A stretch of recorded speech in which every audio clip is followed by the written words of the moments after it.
Hey everyone, welcome back. This is another video of Production Line. I've got a feeling it's number 52.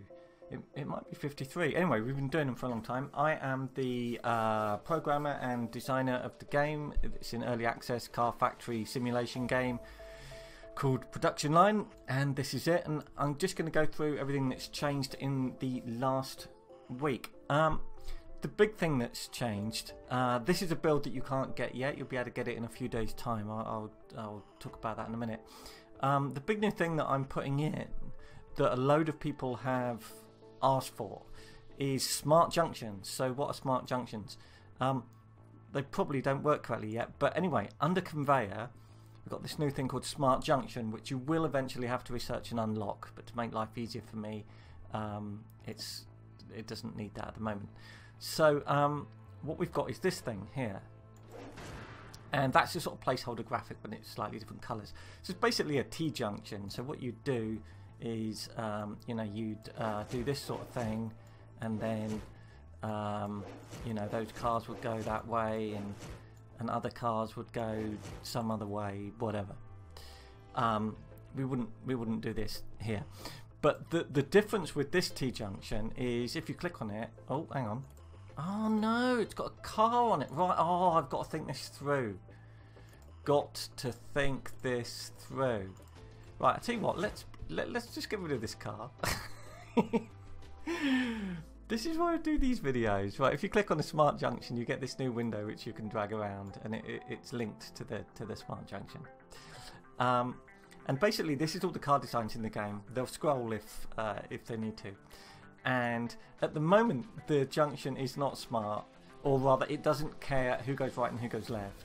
But what you can do is you can get any of these, and they should have little tooltips to tell you a bit about the car. So here's the Positech Deluxe, a mid-range sedan. I can click on that and bring up more details about it if I can't remember about it. And you can say, well, I want all of those to go right. And I want all of the E Deluxe to go right, the Supercar E. What I'd probably do is this. So what that is doing is sending both of the... Oh, hang on, no, that's electric, that's electric. So that's sending all of my electric cars right, and all of my other cars left. So what I'd then do is, if this was coming up to, for example, where we fit the engine to the car, I would have a completely different line where I was just fitting the electric stuff, and then it would come back in later when it didn't make any difference. What I might also do is, if I have air conditioning in some cars and not others, then I could bypass the air conditioning slot. Basically, if you've got two production lines and you're producing two different sort of models of car, then in some cases you need those two lines. In some cases that's a little bit redundant, and this kind of gives you more options. So it gives you options to split certain cars in one direction and certain cars in another direction. And people have requested this a lot, and I think it's quite interesting because it will allow us to add a lot more slots that only are active for particular things. So for example, some cars get a polished paintwork effect. So if we go back to where they're being painted, this is one of my things. This is the paintworks, the polishing paintwork slot, and a lot of them aren't going to bother with that. So if I click on Positech E Hybrid, yeah, it probably is. But you'll see that they're taking up this slot. So the slot isn't necessarily being used all the time. We'll see what happens here. Okay, so that one is actually working. But it will allow you to be more efficient if you've got the option of this sort of stuff. And I know a lot of people have asked for it, and it's sort of going in. I haven't tested it yet, to be honest. I need to do some testing of it tomorrow, but this is the user interface side of it is done, apart from clicking on it when there's a car on.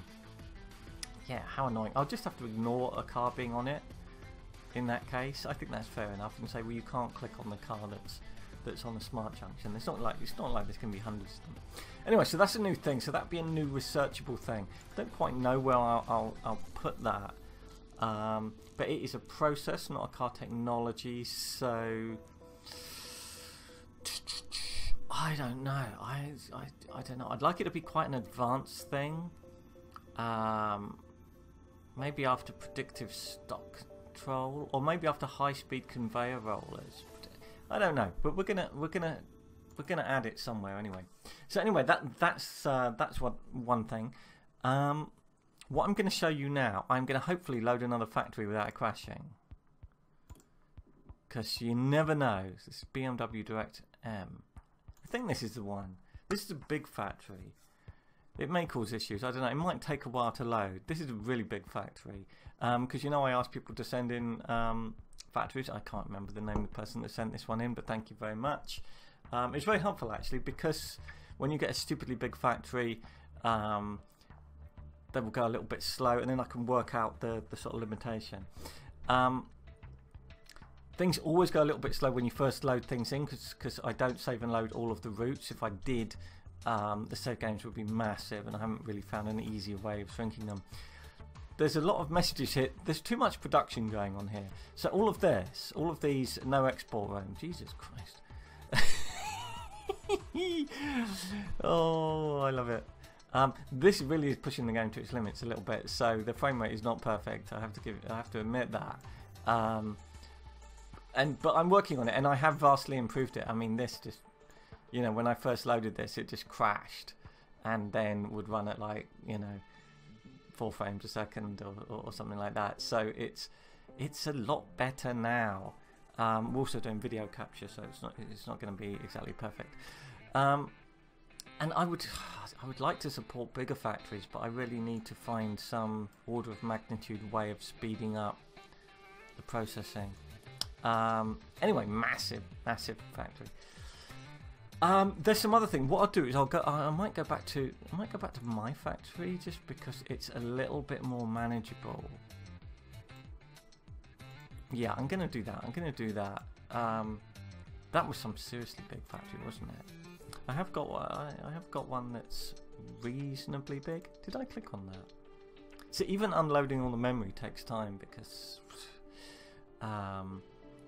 okay, so let's go. What was I on? I was on Electric 2. Can load in Electric 2 to my current test factory, and I'm going to show you a few other things, mainly user interface things which changed recently, which I don't think I talked about last time.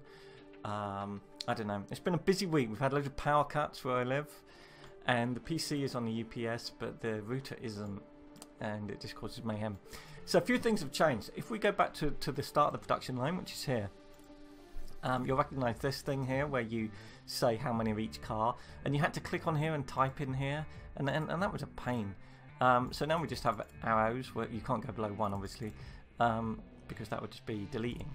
But you know, I changed this because it was driving me mad. I hope you approve. Something else that's changed, if we go here to the marketplace, you'll see these stats that used to be kind of buried a bit, but they're actually very important. These are kind of called out up here as being like important stuff. It's just a user interface change, but I think that's much better. And I also did the same thing here. Vehicle production per hour is obviously important. The percentage of your slots that are currently in progress is obviously very important. You get achievements for that, and this is the amount of time each vehicle is actually being worked on. Ideally that would be 100, and that would be 100. That's like impossible, but I want to give you more granularity and control over that, so we can always sort of be working towards perfect efficiency. So something that someone suggested, and I'm quite interested in it actually, when you zoom out here, I know that red is the start of the production line, and blue is something unusual, and dark blue is something unusual, but I also get confused as to what these different colour shades mean, and I was wondering if we should also do some colour coding here. So like engine is, see what colour is engine? It's this sort of orange colour is engine related stuff. So should engine have like a little orange tint or highlight around it just when we zoom out, if both are visible? I think maybe. I don't know what you think about that. The last thing to mention is we have new music. We have more music in the game. I don't think I mentioned it last time, but I may have been playing it. So the music you're listening to right now is new music that will be in the game very soon. We will be updating the game soon. All I need to do is get this smart junction stuff all improved and done. So it will ship with this artwork, but then we will get more artwork. I need to test that it actually works, which I'm pretty certain that it does, but I need to test. What I might do is put it into a sort of like a Steam beta thing, so a few people could try it out. See, that's interesting. People they will actually go around in loops. I don't know if that's helpful or not. I mean, right here, this is just ridiculous, isn't it? Actually, that's a way of gaming this statistic, isn't it? When you think about it. Anyway, so I need to do a little bit of that, and I'm going to do like a tutorial pop up for when you first have like a smart junction thing pop up. I'm going to fix that thing where it doesn't pop up, and I'm going to lock it behind a new researchable thing. Then that's going to go in the game, and then hopefully people will like that and play with that. So I'm thinking I'm probably going to release it maybe Friday. I'll put it into a sort of beta thing. I'm thinking maybe Wednesday. And then it's just chaos because there's like Christmas and New Year, but then there'll be new stuff coming in the new year. We've got a load of stuff that's like on order, new machines and stuff like that. There is a Steam sale coming up, everyone knows that. Production line is not in the sale. I've taken a decision to not put it in a sale for quite a long time while it's in early access. So if you're thinking of getting it and you're waiting for the sale, there's no point, you might as well get it now. I don't think there's any other news. Shadowhand is out, which is a game that we published. It's a great game, sort of card game RPG thing. That has very recently come out. If you like Production Line, please leave a review for it. It's really important, it really helps. I know I go on about it every week. And you know the tags? You get tags on Steam that tell you, that kind of like describe the game. And if you think that those tags suit the game, you can upvote them. You can just click on them and upvote them. That's also really helpful and much appreciated.